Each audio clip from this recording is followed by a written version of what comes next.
Does your overflowing to do list force you to work long after the sun goes down? Or have you trying to cram in extra time to catch up in the morning or on weekends? Each day we might cross a few things off, but dozens more get added until we just feel like we're constantly running on this treadmill in a dark tunnel with no end in sight. Well, in this conversation, I'm going to share with you how you can finally break free of that never ending to do list and get more done without working longer hours. By the end, you'll have a better way to organize your day and understand how you can prepare to be your most productive. Because you shouldn't have to sacrifice your health, date nights, or family dinners to get everything done. As women, it's easy to feel overscheduled, overtired, and some days just over it. It's time to ditch the guilt, still get things done, and have time left for ourselves and the most important people in our lives. How do we do that? You're about to find out. Hey there, my name's Jenna Pichet, and here you'll find the latest biohacks, mindset shifts, and calendar control strategies to get you to the other side of busy. I'll bring you insights on how to get more done during the workday so you can shut it off and prioritize what truly matters. In today's conversation, I'm not only going to help you escape that hopeless, never ending to do list, but get more done without working longer hours.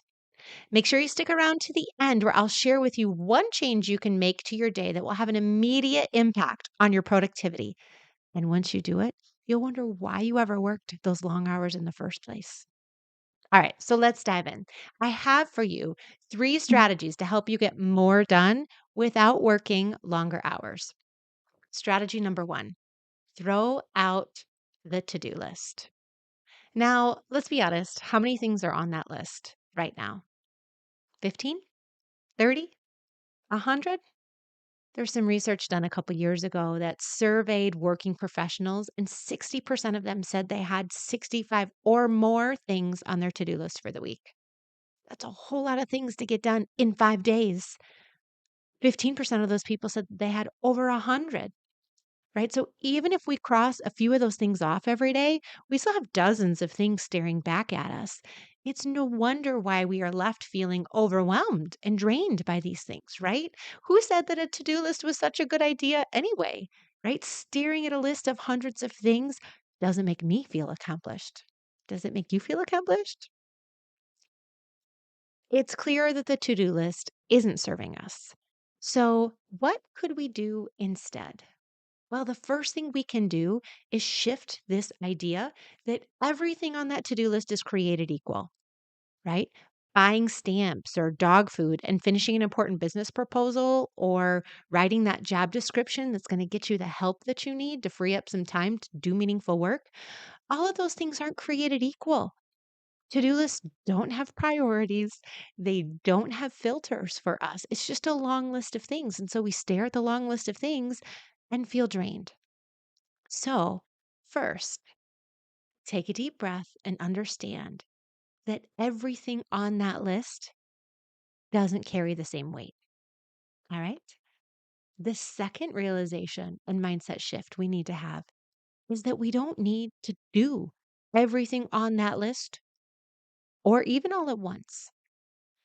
So rather than staring at a list of 100 things and feeling that emotional weight of how am I ever going to get all of these things done, I invite you to just focus on three. So take out a post it note, or if you're driving in your car, maybe think through this. Rather than the 100 things that you wish you could get done this week, if you could only get three things done this week, what should they be? Right? These are the most important, high leverage, timely things that are going to move you forward, right? So research says that as humans, it's really hard for us to focus on more than three things, right? One would be great, but certainly no more than three. And that's why the to do list is overwhelming. So if you create, for example, a daily big three rather than that to do list, you will understand that these are the biggest three priorities for your day. Now, before you shut me down and say, Jenna, there's no way I can make progress by only doing three things, let's do a little mental math. Okay, so let's take a daily big three times 250 working days in a year. All right, that's 750 high leverage actions. That's a lot of progress on your goals. And after you do that daily big three every day, then you can go back to some of that busy work, maybe some of those other things that aren't as high of a priority that maybe still need to get done at some point in life. All right. By focusing on a daily big three, you get the most important work done. So typically, the next question I get then is, Jenna, what's the most important work? I'm glad you asked. Prioritizing is one of the biggest struggles I see working with clients. And it's because we don't know where to start. We're not given the tools to filter out what's most important. So, have you heard of the Eisenhower matrix? Eisenhower was president of the United States, and he used this to really help him as president filter through what was most important and what deserved his time. So, think about a matrix in terms of importance and urgency. All right. And that first quadrant would be what's most important and what's most urgent, right? We'll call that quadrant one. That is the do section. So those are the things that absolutely positively need to get done and under a schedule. So that's the do. Those are things that should make your daily big three. They might be things like finish that job listing so we can make a new hire, finish that paperwork that needs to get off to the attorney to include in the articles of incorporation for this new piece of business, right? These are the things that are urgent and important. All right. If it is important, but not urgent, those are the things that you schedule. So let's say it's finishing a business proposal, but you said it wasn't going to be done for a week, and that was great with the prospect. Then you maybe can schedule that for tomorrow. It makes tomorrow's daily big three, not today's. So if it is important and urgent, perfect for today's daily big three. If it is important but not urgent, perfect to be scheduled in the future. And I would argue that if it is not important or not urgent, those things shouldn't be done at all. All right, quickly, if it is timely, meaning it's urgent but it's not important, those are the things you should be delegating. All right, so back to what makes the daily big three. The first filter of what goes on that list is what is important and urgent. All right, after you think through that, then start looking at your goals. A lot of folks that I work with get stuck in paralysis analysis on how do I make progress on this goal? But they forget that each goal is just broken down into a series of small steps, right? How do we get from here to the next state? We take one step at a time. So after you get the urgent and important on the list, look at your goals and say, what is the next best action that I can take to move me toward that goal? And put that on the daily big three. So, for example, if one of my professional goals was to start a podcast, something that might make my daily big three might be researching podcasting hosts, right? That would be something that is going to move me toward my goal of hosting a podcast. All right. If you have a goal of adding so many new clients, maybe something that goes on your daily big three is a certain number of reach outs or attending a networking event, whatever's going to move you toward that client acquisition goal.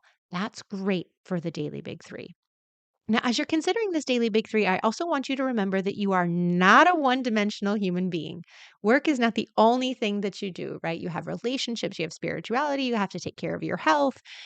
Maybe you're a parent, maybe you are a caregiver, right? So there are certainly other things that might fall into this. So keep that in mind as you're setting this daily big three. If you're running an aging parent off to an appointment that means you have to take off work at 2 o'clock or leave your home office at 2 o'clock, maybe you only have a daily big two for work things. And then the daily big three is just to show up, to be present and on time, take mom to that appointment. So think about the daily big three in terms of the broad perspective and not just work. All right. I promise if you focus on 3, you're going to feel more accomplished than you ever did with that really long to-do list. So I invite you to the rest of this week or maybe this day even. Think about what are the most important 3 things that you could get done to move you toward your goals. All right. So that's step one to getting more done without working longer hours by focusing on the most important high leverage work that's going to move you forward and letting the busy work fall away. Okay. Step two is to understand when you are most productive. All right. There's this really interesting idea called the time energy paradox. And it's something that a lot of folks don't grasp when they think, oh, if I work 80 hours a week and you work 40 hours a week, clearly I'm going to get more done. That's actually not the case. We all know this because if you ever pulled an all nighter in college or you tried to work and burn the candle at both ends, we know at some point you hit a wall, right? So there's this time energy paradox. And the idea is that while your time is fixed, we all get the same amount of hours in a week. Our energy flexes, right? There are times when our energy is much higher and much lower. So rather than thinking that we can just push through and slog through, let's say 80 hours or even 50 hours a week, what if we instead capitalized on the times in which we had the most energy and then protected that time to get the most important work done? All right, I like to call this your superhuman time. So everyone's got a little bit of a different archetype around this. You might have heard of energy archetypes, but it's this idea that if you only had 2 hours today to do the work, when would you want to do it? There's some morning people who are like, I really love working from about 9 o'clock to 11 o'clock. That's when I get the most work done. There are others who say late afternoon, give me 2 to 4 or 3 to 5. I was talking to a business owner last week who said, like, 10 to midnight is when I am my most creative. Great. Whatever that is for you, ask yourself if you only had 2 hours to work today, when would you love that time to be? Now, why is this important? It's because if you are trying to get your daily big 3, your highest leverage work done from 3 to 5, but you've hit a wall, you have no energy, you've got this like energy crash, maybe your blood sugar drops from lunch or whatever the thing is, right? You are not going to be as productive in those 2 hours. So if you're a morning person, 2 hours in the morning might be worth so much more to you than 2 hours in the afternoon or evening. So understanding this about yourself is really important. Right? So step 1 here is identifying when is your superhuman time. For me, it's 9 to 11. For the client I spoke with last week, who is a creative graphic designer, 10 to midnight. Right? Whatever that is for you, identify it. Step 2 then is block it. Put it on your calendar and guard it. Honor it. What does that even mean? It means don't take meetings during this time. Don't decide to take an appointment or get your workout in this time, right? This time is sacred. So, if, for example, your superhuman time is like mine, it's 9 to 11, I really try not to take meetings during that time. And I have a focus block on my calendar that says focus time. And in those 2 hours, that's when I focus on my daily big 3. All right.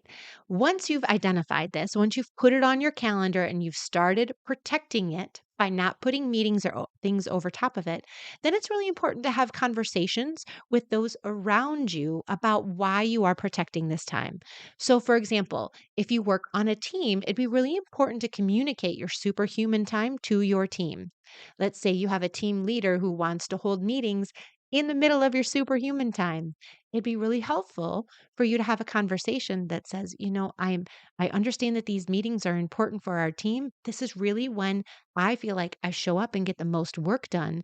Would it be possible to shift these meetings, to the afternoon or to another time so I could really protect this and do more for our team?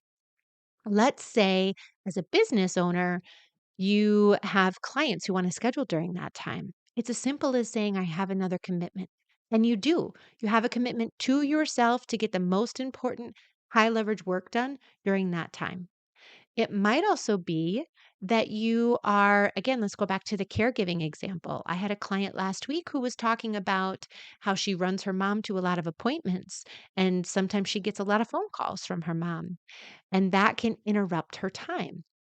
But by communicating to her mom that she really needed, for her, it was 10 a.m. to noon to get her most important work done. She was able to clear those distractions, really focus during that time, and then show up for her mom outside of that time. And her mom was really grateful to give her that time because she was serving her in so many other ways outside of that time, right? So identify your superhuman time and protect it. Communicate it to those who are really going to need to know about it so they can support you in that way.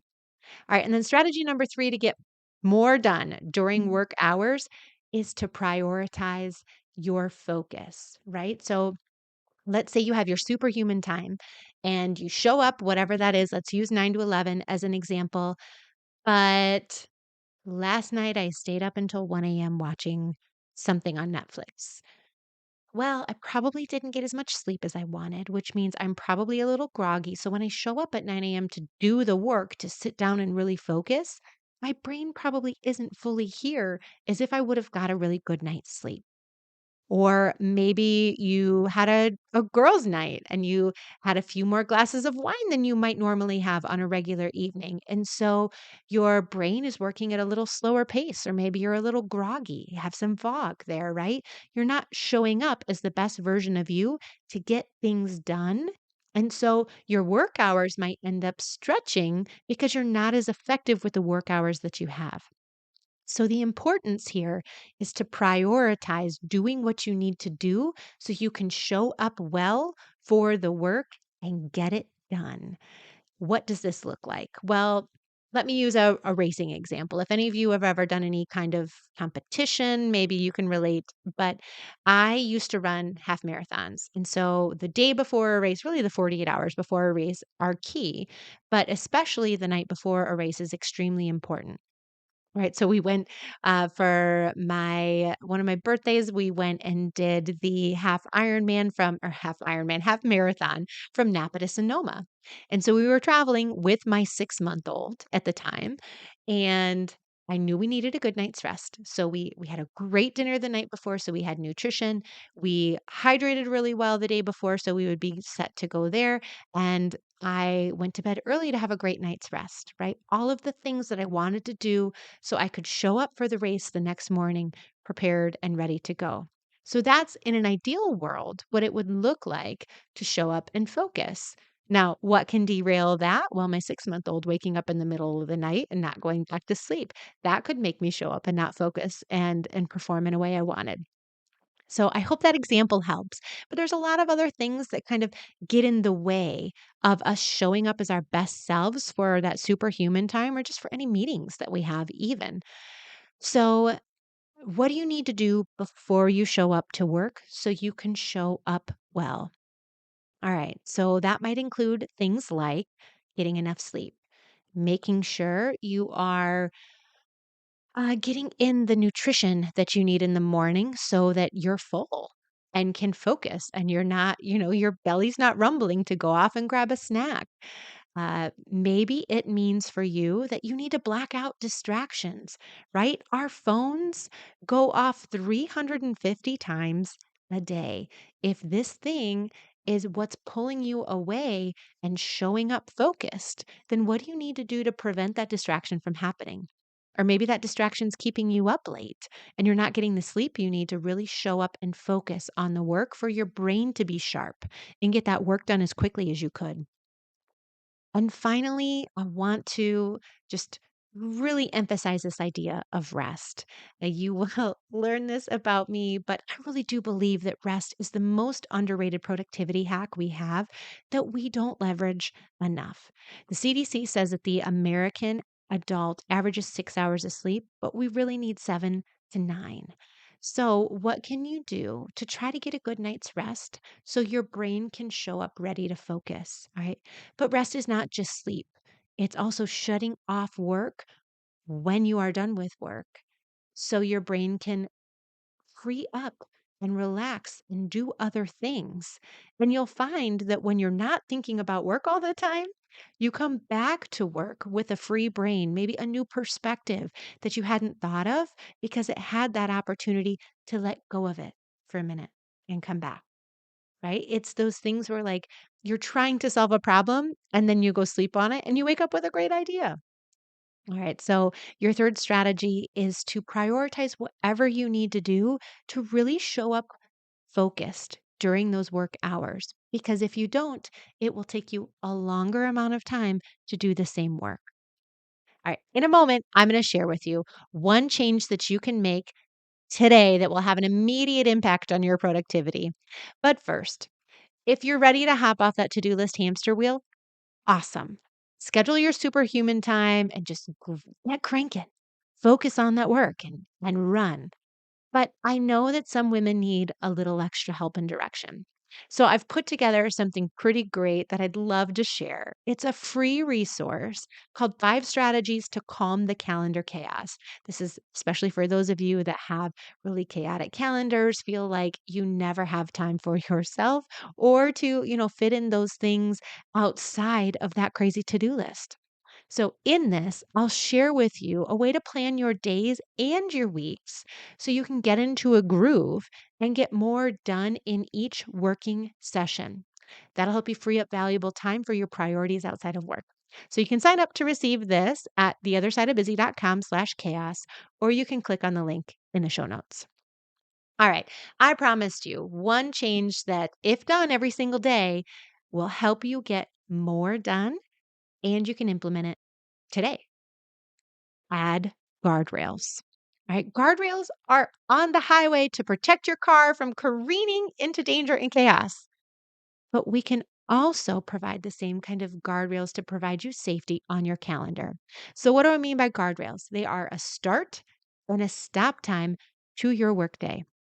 And if you careen outside, if work expands outside of these guardrails, it can spill into and encroach on your personal commitments, your personal values, costing you in the long run. So, by choosing a consistent start and stop time every day, you are making work contract to those hours. So hear me out here. There was a guy named Parkinson. Maybe you've heard of him. He has this thing called Parkinson's Law. They did a study where they provided work to two different groups in a workplace environment. And to the first group, they said, here's your work for today. And the second group, they said, here's your work. You can leave when you get it done. Guess who got it done more quickly? The ones who could leave when they got it done because they finished the project and left. But the first group made the work expand to the hours allotted. So while work can expand to the hours allotted, in the same fashion, work can contract. So constraint can be a really powerful tool for us. And you've experienced this if you've ever gone on a vacation, right? You get more done the day before you leave on vacation than maybe you did the 4 days prior because you have a deadline, you have constraint, and that really gives you focus and motivation. So, your action step is to choose a start and stop time and put that block in your calendar. So, you're prompted to leave work or leave your home office desk on time. I promise your focus during the day will improve knowing you have this boundary in place. I wanted to mention before I go, if you're not quite sure where to even get started during your workday, you're not alone. I hear this from clients all the time, and I want to help. Sign up for a free Get Shit Done session. And in 30 minutes together, we'll take a look at that to do list. We'll prioritize it based on the Eisenhower matrix and your most important goals. And out of it, we'll help you come up with your daily big three because you deserve to feel more accomplished at the end of every workday and the peace of knowing that you can relax, knowing that all that important work got done. So you can truly focus and show up for your most important relationships, knowing that all of those things have been handled. All right. Until next time, I'm rooting for you.